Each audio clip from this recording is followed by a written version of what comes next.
Man, I'm obsessed with a song of ice and fire. Man, I'm obsessed with this coffee. Like, really, really obsessed.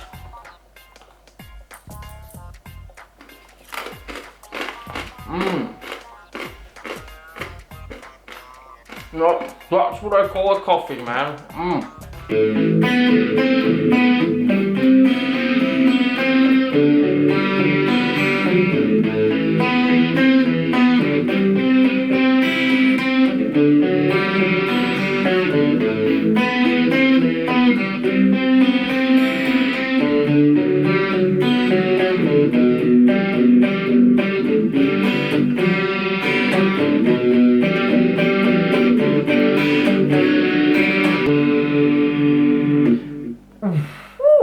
Man, I'm so obsessed with this riff. Oh, absolute total obsession. Hey babe, I'm calling you to let you know that I'm obsessed with you.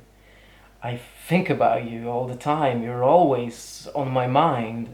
When I wake up in the morning, you're the first thing I think about. I wake up and I hold this blanket, imagining it's you, so warm against my body, and I smell and sniff you.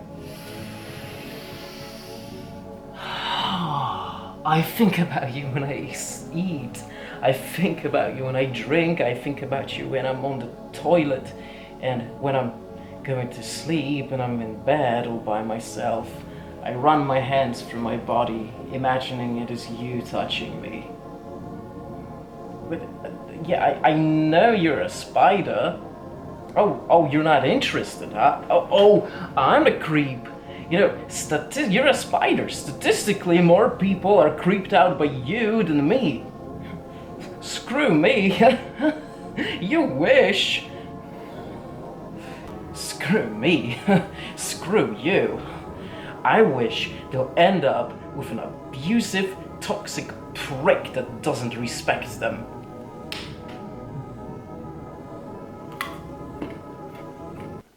Wingardium Leviosa. Hey, what's up? Oh, you changed your mind. You do love me after all.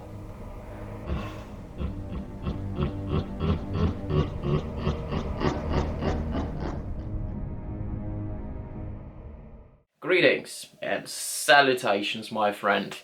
I have recently watched this film, Obsession, and I must admit I'm quite obsessed with it because I can't stop thinking about this film, and whenever a film does that to me, that's a great sign, and I'm not hiding the fact that I think it's the best horror film I have seen in the recent years, and I think it might actually be the best film of this year.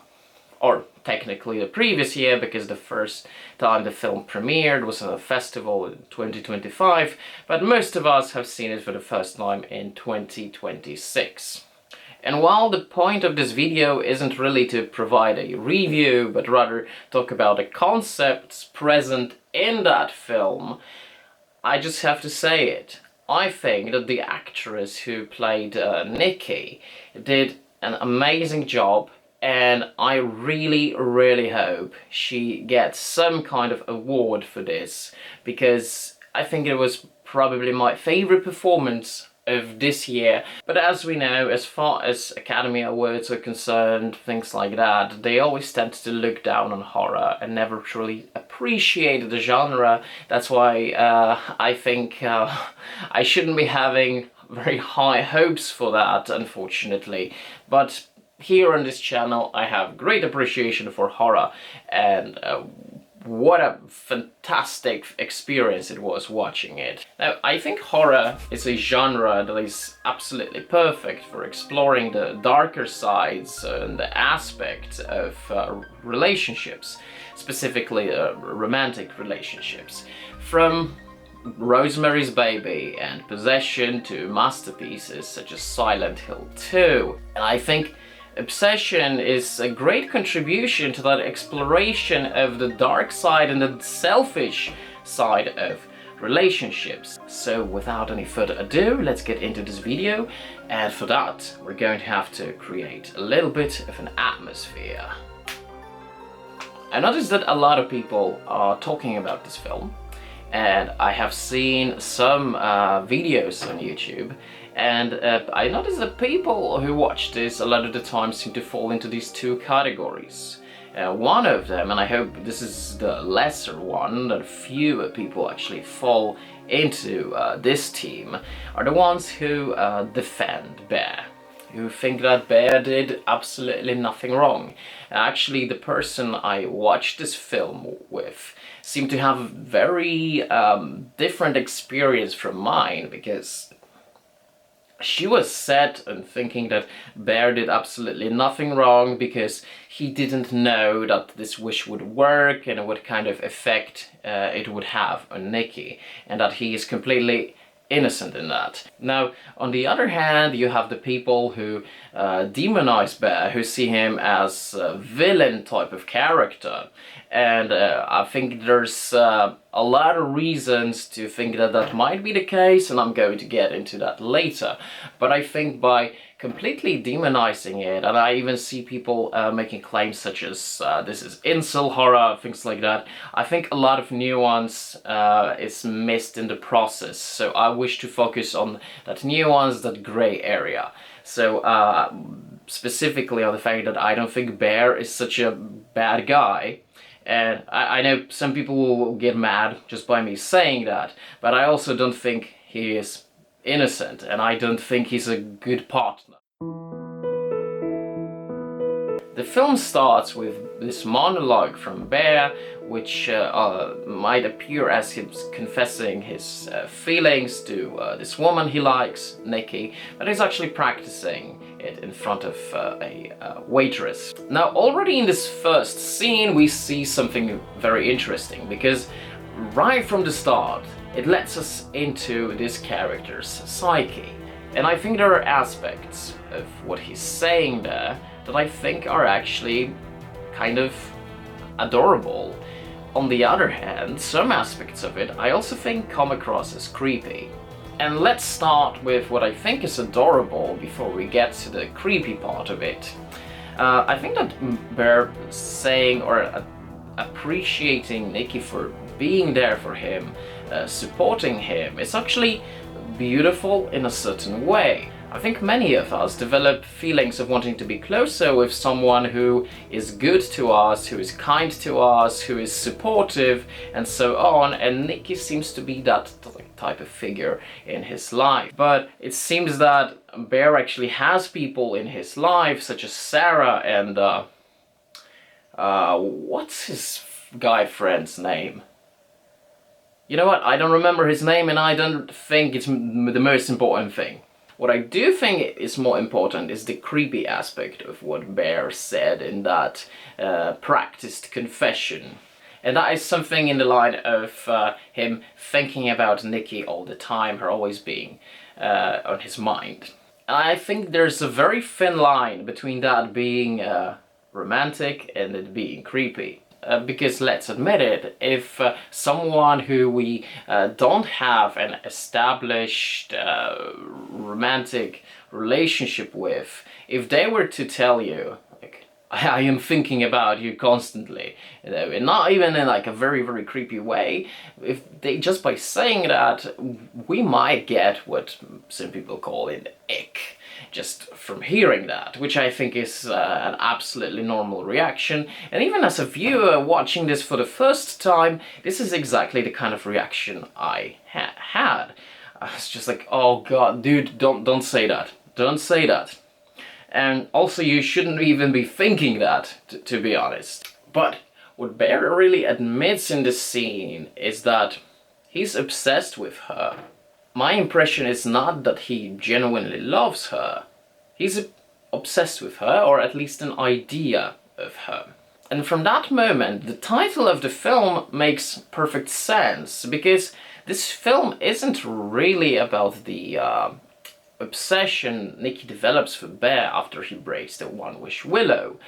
It is about Bear's obsession with Nikki, and how it actually doesn't allow him to see her true self. Because the thing about obsession is, and a lot of the time our culture and our media romanticizes obsession. When you're in the process of falling in love with someone, you know, we think of this. When you think of someone, the first thing you wake up and you think about them all the time throughout the day, and then before when you go to sleep, things like that. And we call that limerance, right? When someone's on your mind all the time, and all that jazz. But I don't think it's really healthy to romanticize that, because when you're obsessed with someone, most of your attention, most of your energy goes to your mental image of a person rather than that real person. You interact more with the fantasy than you interact with the real person. And my impression of Bear, just after the first 10 minutes of this film, and I think already the seed for that was planted in that very, very first scene, is that he engages more with his fantasy than with Nikki herself. You know, he scrolls through her Instagram, thinks about her, and like, yes, they have real life interactions, but what appears clearly to me is that his fantasies about Nikki are probably way more intense than the real life interactions. Because you see this contrast between how he speaks of her in this first scene, and then when you watch their interactions, and she clearly thinks of him as a body. I don't think they are as close as he thinks they are, but because he is so enamored with this mental image of Nikki, he fails to see that. And you can demonize this character, Bear, all you want, but the truth is, Bear is many of us, really. And I think many of us would act the same in his situation, at least in the early parts of the film. Because sometimes we don't realize that this engagement with the fantasy, with the mental image of the person, may actually be counterproductive to establishing real relationships. And I wish to bring a little bit of metaphysics of love into this episode, because I think that what is very natural and normal for all humans is to have this sort of mental window in your head. And in that window sits a person. You're incapable of fully picturing that person because it's not a real person. It's your imagination, something that sits deep, deep inside you. An idealized partner, incorporeal partner. You cannot fully picture them, but you can sense them, you can feel them. They're always a part of you. A lot of the time you are closer with that person than you are with the people in your real life. And sometimes you come across someone who will remind you of that mental image, that perfect partner in the window, and you use that person to give a physical manifestation for your fantasy. So the person in the window can manifest into the physical world and sort of become real. But the truth is, in those situations, when you interact with your partner, you're still interacting with the metaphysical person in your window. And I think there's something very ominous about the person in the window if you fail to realize that by projecting this metaphysical person on other people, you are actually being completely isolated from other people, and you engage only with your fantasy. You can't really form genuine bonds with people, and you realize that that window, those are actually metal bars, and you are the prisoner of your own mind. And that's how I interpret Bear, as a prisoner of his own mind in the way he relates to other people romantically. And again, many of us, perhaps even most of us, are Bear, because we still hold to this close bond with this mental person. and we have such a hard time to let go of that.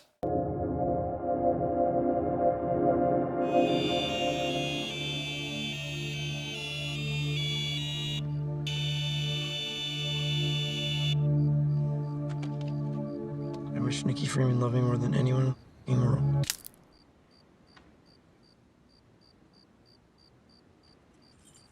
Now, when he says that, the wish almost immediately becomes true, and Nikki shows clear interest in him.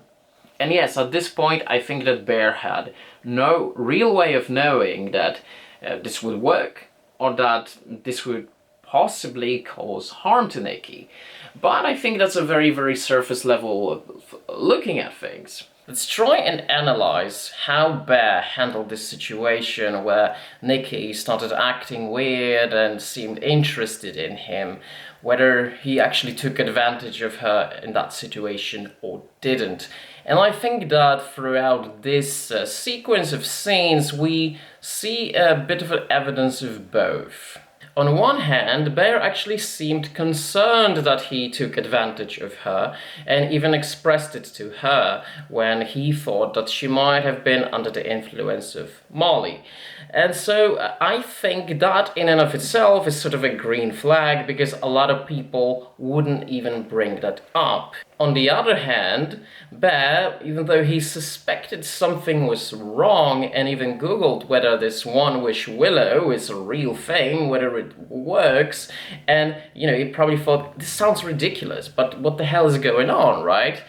But he still thought that kissing her in that situation would be a good idea. After Nikki completely freaked out in that moment where the real Nikki tries to break free.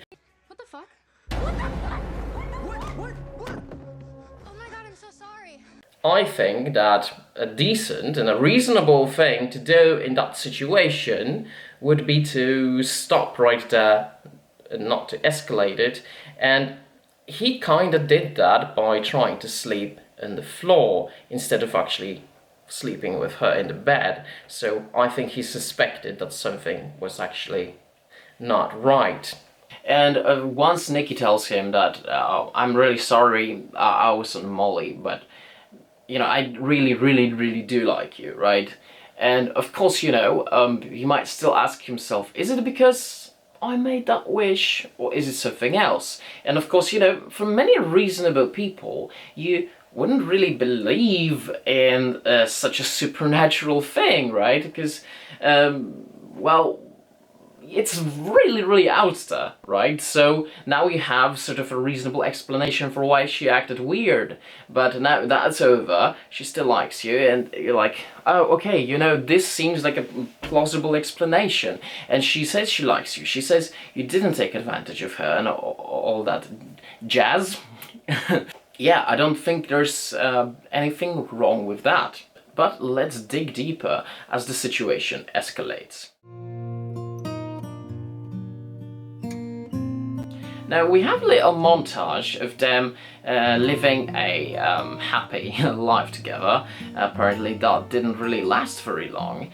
But one thing I'm missing in particular is Bear taking interest in Nikki's life, because it seems to me like almost everything about this relationship is about Bear. Now that makes sense, because the Nikki, after he made that wish, is not really the same Nikki anymore, right?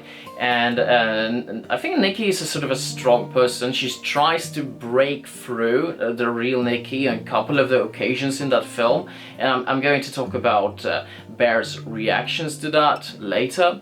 Because Nikki's whole existence, or should I say fake Nikki's or wish Nikki's whole existence, was now based around Bear and his needs, we never, throughout this film, see Bear asking anything about things that were important to Nikki. We know she's working on a book. Has he ever actually taken any interest in asking her about this book? Now, it is possible it happened off camera. We can't really know that, but I think if he did that, I think as a director of that film, as a screenwriter of that film, you would probably make a decision to show that, because I think that is very, very important to the character of Bear, to show that interest in her project. So I think the fact that we don't see it happening likely implies it's because it never happened. Because Bear didn't really care about that, right? It was all about his needs, which I think already at this point starts to seem very, very selfish. Bear goes into this relationship for very, very selfish reasons, and his relationship with Nikki isn't just a form of objectification, but it's a very instrumental relationship where all you care about is what this person has to offer to you. Which again makes me think that he doesn't really love Nikki, he's obsessed with her, and she's fulfilling a certain purpose in his life. She activates the person in the window. But because of that, because he doesn't take any active interest in her life, in her world, in her projects and dreams and so on, I think he fails to see the real person. There is no real person in front of him. He can't really see Nikki.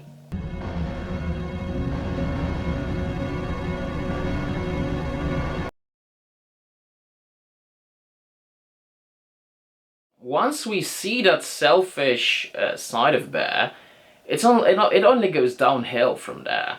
And I think one scene in this film that completely changes the way we perceive Bear, if it wasn't obvious from before, is the scene where he calls One Wish Willow customer service or whatever. And this happens at the time where he notices that Nikki is acting really weird, she's acting really creepy. I don't like my dreams.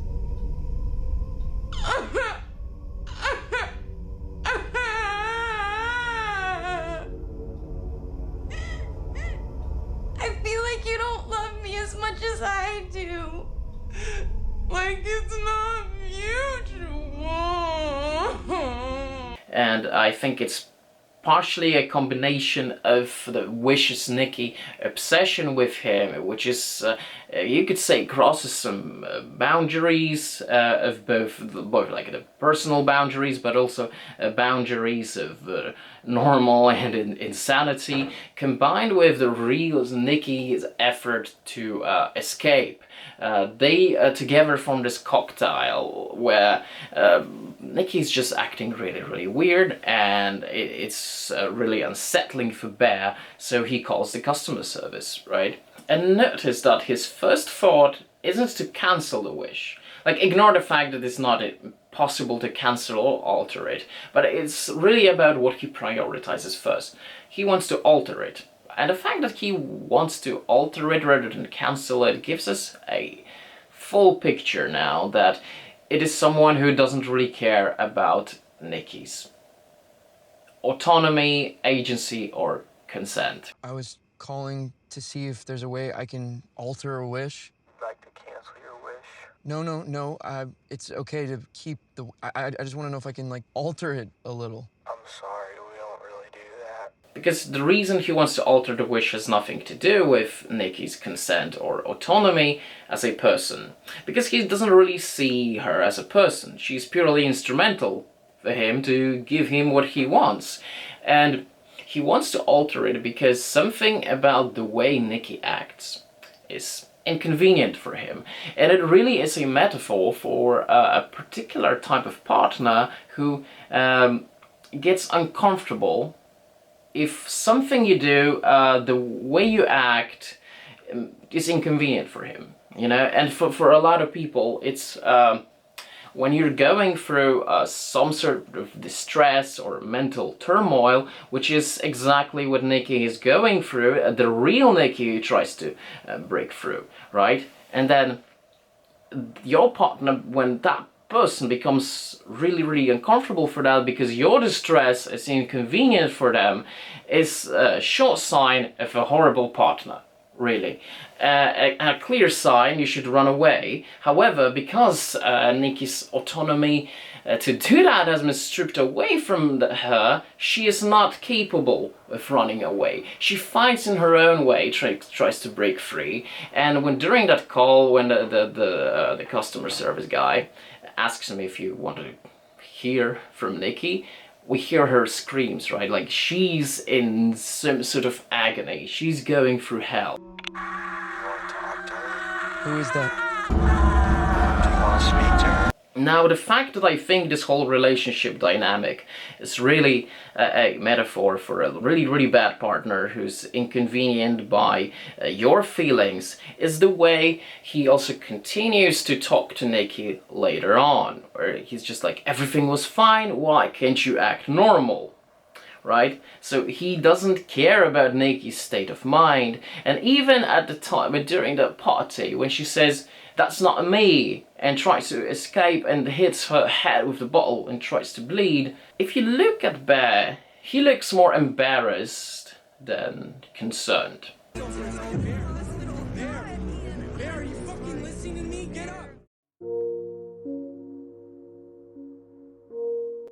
And for the final cherry on top of that shit cake, at the very end of this film, after Bear dies because he swallowed the pills, that he also cowardly tries to puke out before Nikki made a wish to also make him just as obsessed with her.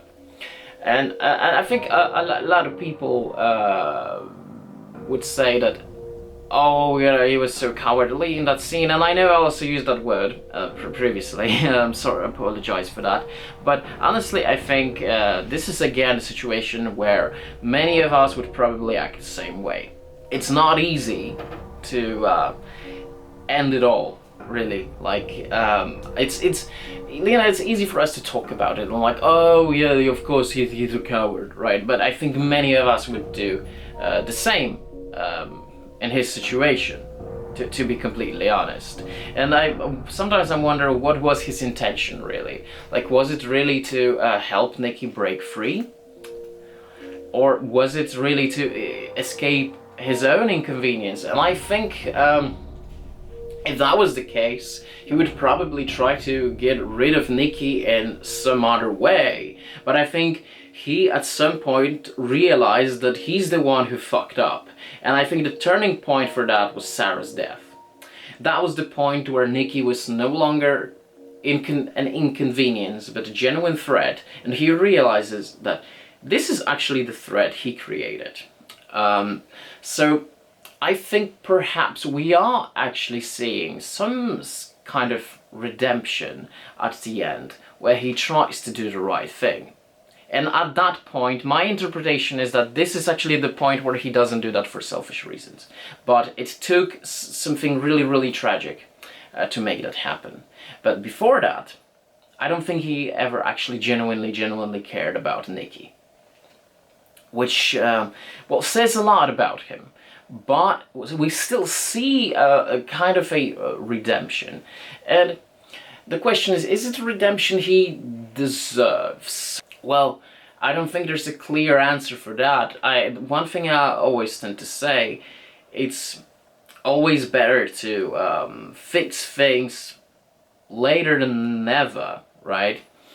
Or come to your senses later than never. And, you know, when it comes to stuff like politics, you know, a lot of the time where someone had like shitty views and they come back for that, we tend to also like demonize them, like, oh, you know what, nah, it's too late. I'm always welcoming to people who change their views, things like that, and that's why, like, part of me wants to sort of think like, you know what, that is actually a good thing Bear do, and I think we should give credit where credit is due.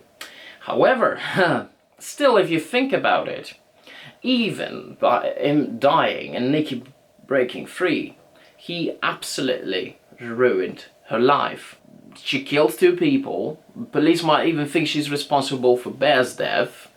And how the hell is she going to get out of that? Now, if you think about the contrast between the Nikki we see at the beginning of this film, you know, I think she was sort of a fun, playful, perhaps even a little kind person, a creative person, to this person at the end whose life is just completely ruined for her, both in purely practical sense, as she is most likely going to prison, because it can be very difficult for her to explain that situation, but also psychologically she is just fucked up and traumatized for life after this kind of experience, and that is all Bear's doing.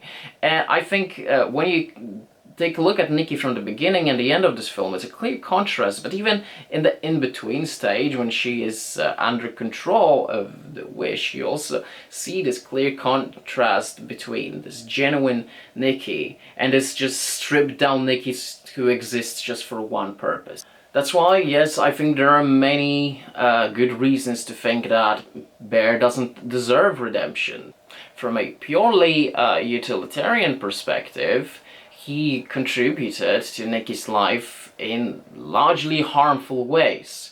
And that's putting it very, very mildly. Of course, utilitarianism isn't the only ethical perspective, but even if you think about it in terms of doing the right thing, where he would only actually attempt that in the end, I guess, you know, there is this small dim light of redemption, but overall I think he just largely fucked up her whole life. And in situations like that, I think utilitarianism is a philosophical tool we should use to evaluate the situation. Because I'm not really, you know, like a very, very purist about subscribing to any of the ethical school of thoughts, you know, whether it's deontology or utilitarianism and so on. I think we should use them as tools. And in situations like that, it's like, yeah, we apply utilitarianism here, and, well, her life is the way it is. Still, at the end of that, I don't necessarily think that Bear is a horrible person. I think he's human, you know, and humans are the way humans are. Many of us are very, very selfish. Many of us actually fail to notice that we do harm to other people. And I think he did that unknowingly. And I think that's actually the scariest part of this film. Bear isn't some dangerous incel, or he isn't violent in any way, but it's just that his own selfishness and his own stupid impulsive decisions and his own inability to see his own fault led to a really shitty situation. And when you look at it like that, and how many people would do something similar, you notice, wow, you know what, that's a lot of people. That's a lot of people. And what, are all these people villains? I don't think we can really call them bad people or good people, or just flawed individuals. And at the end of the day, I think that it's exactly what Bear is, a deeply flawed individual. And this makes me think that at its core, obsession is almost a Shakespearean tragedy when you really strip it down of this modern context and the gender war context, because we tend to view this film in the context and in terms of men's entitlement to women, which, don't get me wrong, I think is important, and I think it's an important social commentary. But if you look down below all of that stuff, this is a story about how character flaws ultimately lead to a tragic ending because of their own choices. And this is the case for Bear, but also his friends such as Sarah and the guy that I don't remember the name of. It's really not that different from how the actions and character flaws of the characters in King Lear led to the tragic ending, which is the case with most Shakespeare's stories. Really, there's always an ending that ends as sort of death or tragedy. And the ending to Obsession can be best summed up as a tragedy. And because there's been so much focus on, like, well, is Bear the villain, or is he innocent in all of this, I think this sort of overshadows what I interpret as the real message of this film. And I think that the message of this film is how our selfishness can cause more harm than benefits to the person we are with. And no one is really free from that internal selfishness unless you have actually worked through that. We are born with that selfishness. And I think it's also about the inability to see the real person because of that selfishness, making it all about you, and how relationships fail because of that, and how people actually feel more harm because of those relationships. And the fault of that is really just not working through your own shit and holding on to that selfishness, to that limerence and that person in the window before you truly establish a real bond. And in the end, really, you harm not only the other person but also yourself. If you think about it, neither Nikki nor Bear ended up better after this relationship, right? Like, by entering into a relationship for selfish reason, you fuck up your own life and you fuck up the other person's life. But anyway, that is my personal opinion, my personal interpretation of that, and some people will have other thoughts, other opinions, and other interpretations. Of course, it's all highly subjective. Feel free to drop your own thoughts on this film, the message of this film, or the characters of Bear or Nikki, or even your thoughts on what I had to say. But yeah, let's all be respectful of our own subjective opinions and shit like that. Anyway, that's it for this video. I hope you enjoyed this video, and I hope you have a great day, and I will see you soon. Ciao.